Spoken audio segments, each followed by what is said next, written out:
Viva Voz, com Vera Magalhães.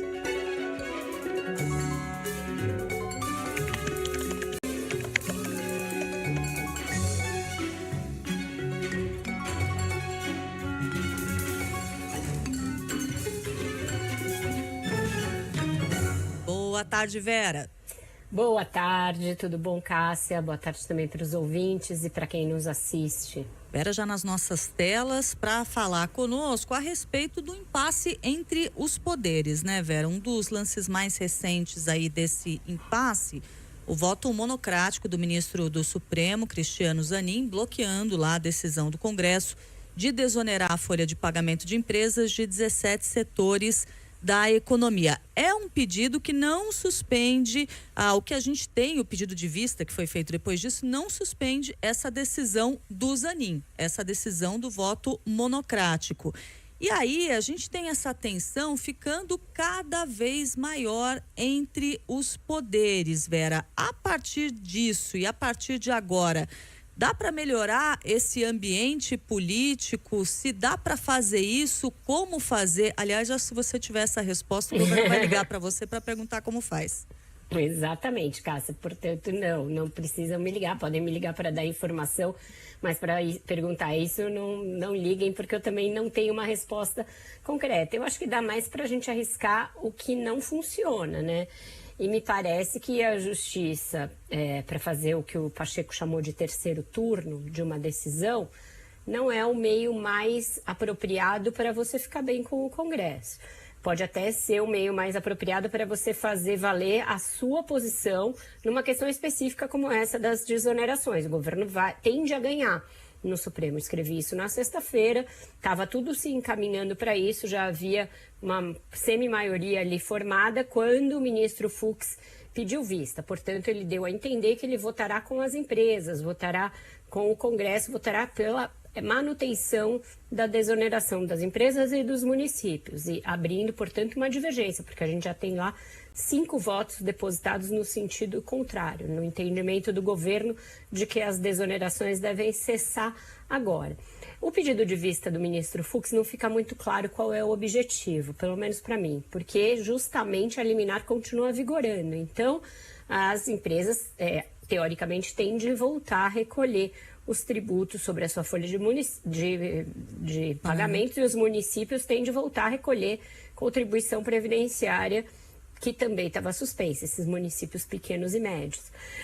Mas o ministro parece apostar que tem alguma negociação a ser feita, ou parece querer esperar o recurso do Congresso, dar tempo ao Congresso de recorrer para que outros ministros possam analisar as razões do Congresso e aí formar uma maioria para um outro lado. Então ele pediu vista antes de ter uma maioria formada, talvez na expectativa de que o recurso do Congresso ou justamente a observância de que o clima ficou pior para o governo possa levar a um outro desfecho. Mas lá no Congresso as coisas seguem muito tensas. As declarações dadas pelo presidente do Senado foram muito duras, mais duras do que o governo esperava. Eu ouvi isso de líderes governistas e de ministros que o Pacheco carregou nas tintas mais do que o governo imaginava. Não achavam que ele fosse pegar essa questão para si com tanta ali firmeza como ele fez. Ele ficou muito contrariado, principalmente pelo fato de o governo ter recorrido no mesmo dia em que estava pedindo arrego na questão da sessão do Congresso, pedindo para adiar a sessão do Congresso de análise de vetos. Ele concordou e no mesmo dia o governo foi à justiça. Então ele está muito contrariado e o governo teme, Cássia, que venha um troco numa medida que está agora no Senado, porque na semana passada a Câmara votou a prorrogação do PERSE, aquele programa do setor de eventos, com algumas concessões ao governo, ou seja, uma reoneração gradativa, o fato de que nem todos os ramos de atividades vão ser beneficiados, etc. E o temor do Palácio é que no Senado todos esses ganhos se percam e simplesmente se prorrogue o PERSE nos termos antigos, mostrando ao governo que se ele não quer negociar no parlamento, o parlamento vai impor novas derrotas a ele. Então é por isso que o Lula hoje está chamando vários ministros, ele viu o tom do Pacheco, viu que a coisa ficou meio feia, está tentando dar uma rearrumada na articulação política. O Haddad é uma peça nessa rearticulação e é uma peça importante também porque todos esses projetos dizem respeito à pasta dele. Chamou o Luiz Marinho porque tem lá em Perdemos aqui o áudio da Vera, na hora que ela estava falando dos ministros chamados, e aí ela vai falar do Luiz Marinho, que também foi chamado. Mas deixa eu ver aqui. Voltou. A gente teve o corte com você, Vera, na hora que você estava falando, chamou também o Luiz Marinho. Porque o projeto dos aplicativos ali da regulamentação do serviço por aplicativos para os trabalhadores está muito mal encaminhado também no Congresso. É outro projeto em que o governo tem sério risco de ser derrotado. Então, o Lula chamou o Marinho para saber como está a negociação desse projeto e o que pode ser feito para evitar uma nova derrota. Então, certamente, essas audiências de hoje do presidente mostram que ele está preocupado, porque a semana passada era para ser um aceno pela negociação com o Congresso e ela terminou pior do que começou nesse aspecto.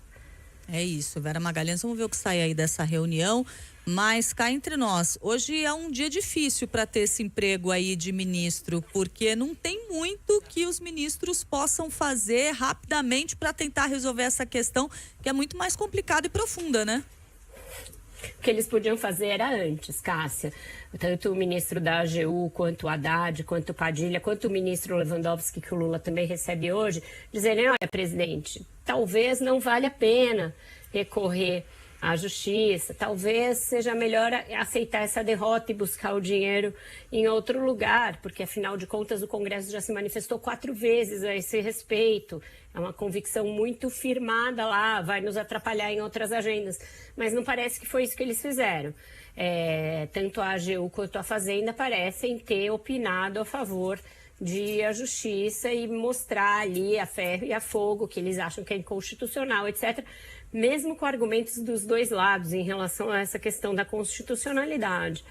Então, a opinião foi por comprar essa briga. Todo mundo sabia que isso acerraria os ânimos. Escreveu uma coluna a esse respeito na semana passada. O ministro Fernando Haddad não gostou muito da coluna, achando que a questão política não é o que conta é se é constitucional ou não, é fazer cumprir a lei de responsabilidade fiscal. Mas aí depois vieram as declarações do Pacheco. E aí acho que eles viram, opa, talvez realmente, não tenha caído muito bem. É isso. Vera Magalhães, logo mais de volta à nossa programação, mais tarde, tem mais Viva Voz dentro do Ponto Final com a Carol Moran. Até mais tarde, Vera. Até mais tarde, Cássio. Um ótimo jornal para você e uma boa semana para todo mundo. Obrigada.